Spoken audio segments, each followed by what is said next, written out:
Nasema hivyo kwa sababu kitu kinanisumbua, Bwana IG na wenzako, ni vizuri kuongelesha hawa vijana. Shida za dunia ni mingi, and mental health is also a real problem, but it is a problem that can be addressed if you reach out. Hakuna haja saa ingine ya kufanya vitendo ambavyo tunaona.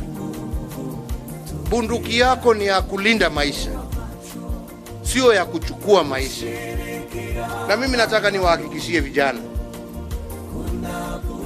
tabu hii iko, na sio kati yenu, hata Kenya mzima, na ni tabu ambaye tunataka kushughulikia kama serikali.